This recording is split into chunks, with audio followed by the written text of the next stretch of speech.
the lights are changing green to red. Turning over TV stations, situations running through my head. Looking back through time, you know it's clear that I've been blind, I've been a fool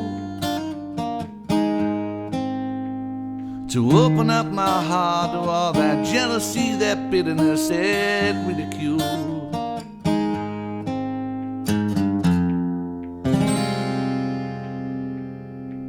Saturday I'm running wild and all the lights are changing red to green.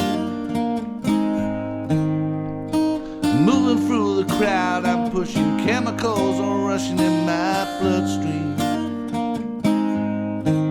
Only wishing you were here. No, I've seen it so clear. I've been afraid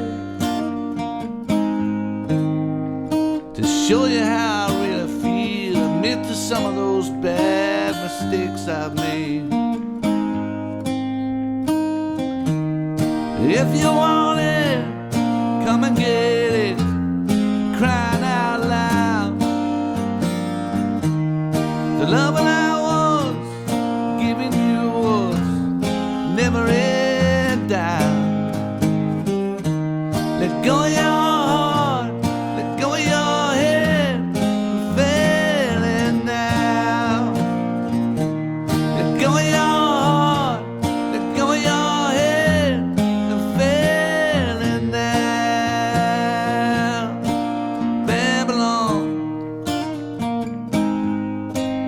Babylon, Babylon.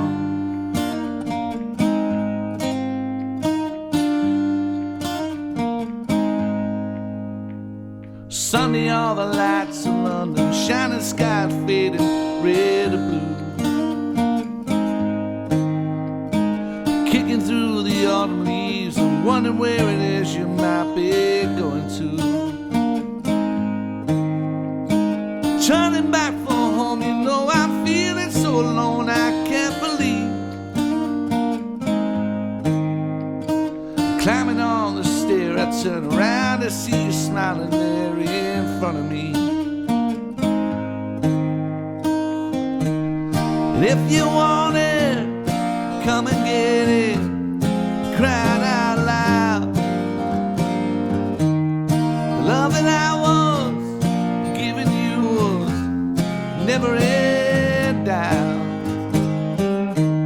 Let go of your heart, let go of your head, I'm feeling now. Let go of your heart, let go of your head, I'm failing now. Let go of your heart, let go of your head, I'm failing now. Let go of your heart, let go of your head, I'm feeling now. Babylon, Babylon, Babylon, Babylon, Babylon. Why?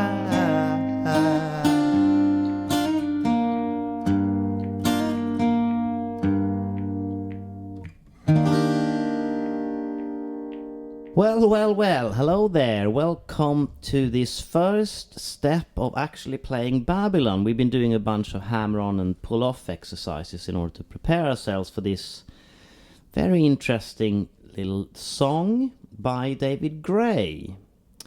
So what's going on here is that we have this 2-bar verse riff, which is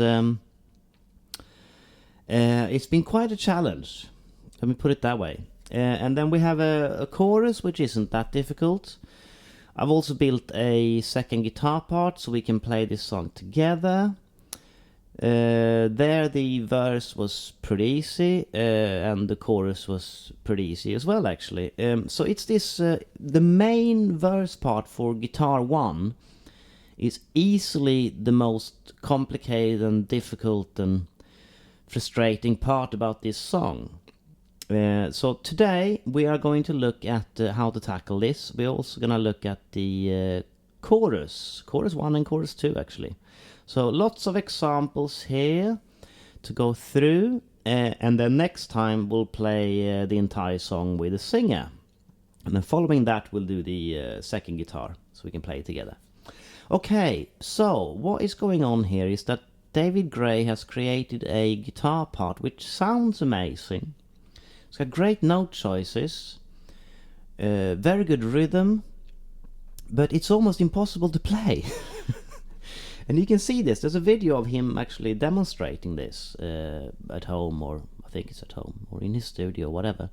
And he's really struggling to play it. And the part as he plays it doesn't really stand up on its own to play the whole song. So if you just play it like he does it on the record, it's not really enough. If that's it, you know. And he plays it fingerstyle as well, and if you listen to the recording, it's quite a bright and sharp sound, so they probably had a lot of EQ and compression there, and I suspect he's been doing a lot of looping of his part, because it's very, very difficult to hit all those notes without, making mistakes, basically.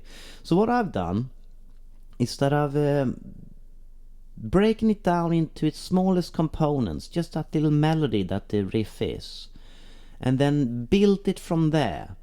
And because we don't have keyboards and drums and bass and little things going on, just playing it the same way all the way through, I didn't really feel worked, because we need something to kind of give us some variation.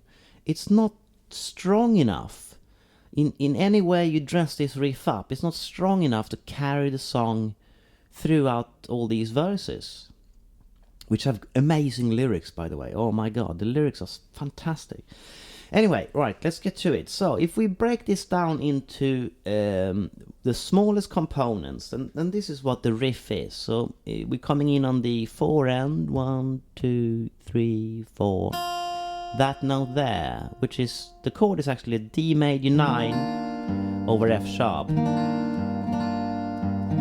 going to a G, just a normal G, nothing, no extensions there, but this, great sound, right? So it starts with that note there, and then, but we hammer on pull off, and we actually don't do it with that finger. We do it with those fingers. And then down to the 5th of that D chord. So that's the 9, that's the major 7, that's the root, major 7, 5th. And then that's the 5th of the G, right? And that's the 3rd of the G. So it's like blending an E shape with a G shape. So instead of being like, am I playing without 3rd or with 3rd in a G shape, he's playing without 3rd and then taking the 3rd from the E shape there, and then back, and then that 9 again.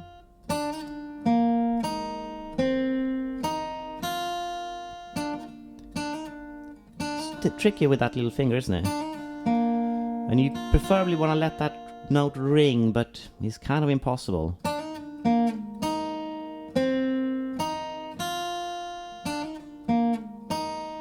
You might think, well, what about this?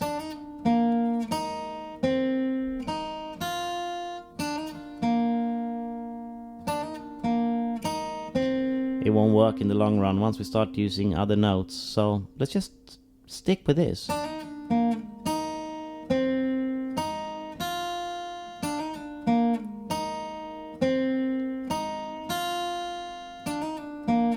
Even though it seems like making life too hard for ourselves, but it's actually the best way to do it.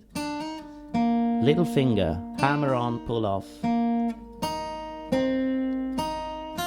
And I like to bend that a little bit.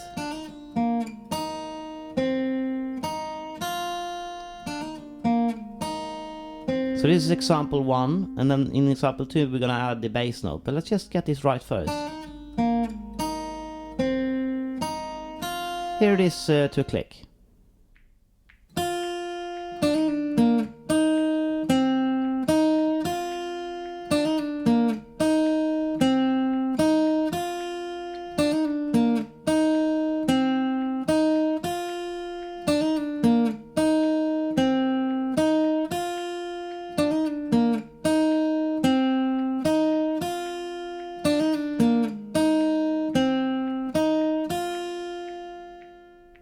Okay, so that was the basic bit, right? Let's now add the bass note. We don't want to do that with that finger because it needs to be the thumb basically. So ignore that top note that we played before. Just get that right first. See, it's not easy. And then add the root. So again from the top.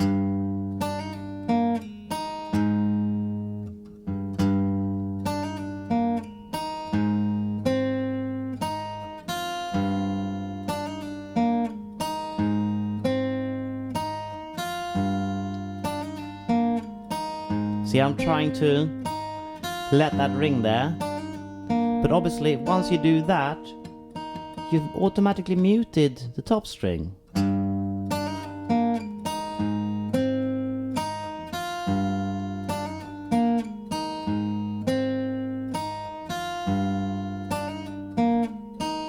So let's make sure we can play this before we move on and add more notes. Let's hear it to a click.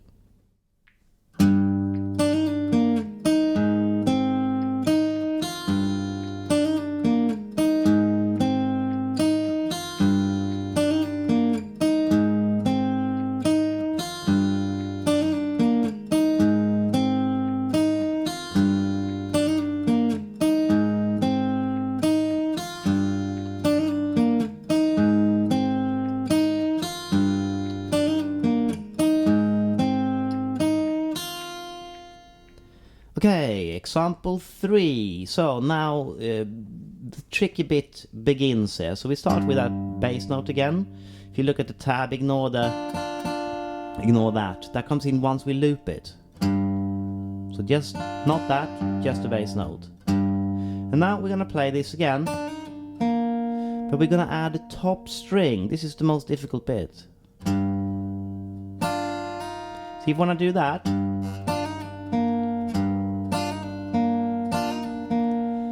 that would be naturally what you would do. 16th note pace, it's on the 3rd 16th note, that should be a downstroke.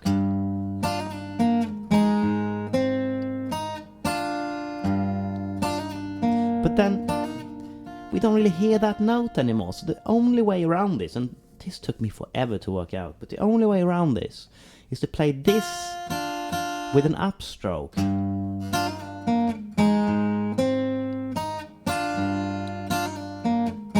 Otherwise, that note doesn't cut through.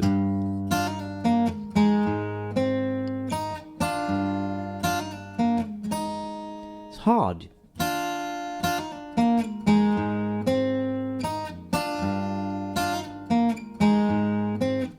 It really hurts here. Look at this little finger here. Really hurts after a while because you're going there to there to there to there to there to there. I mean, it's hard.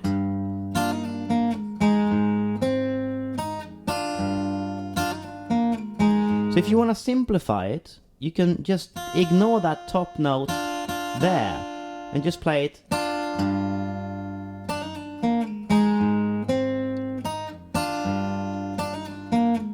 That's a million times easier. But if you want to get it perfectly right, it needs to be an upstroke and those two strings. Here it is to click.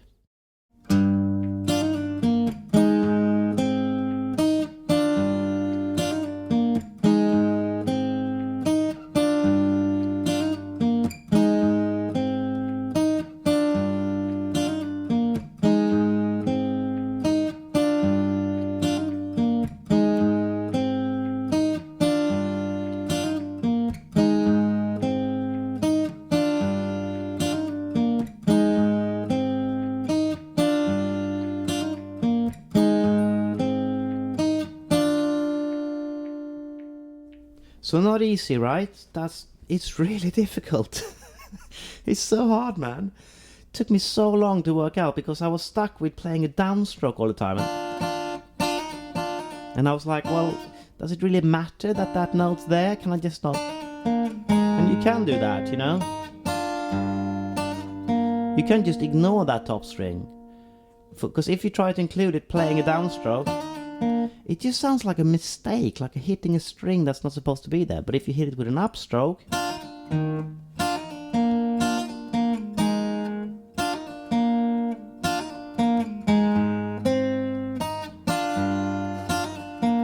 it sounds just like the record then, you know, that's the real part. So try to have that as a goal. If you can't reach it, then, you know, just cheat a bit and go. For now, you know, maybe you can get it in a couple of weeks, who knows. Anyway, let's move on. Example 4. So the bass note here I've been saying is an F sharp, right? But when the bass comes in on the record, he plays D.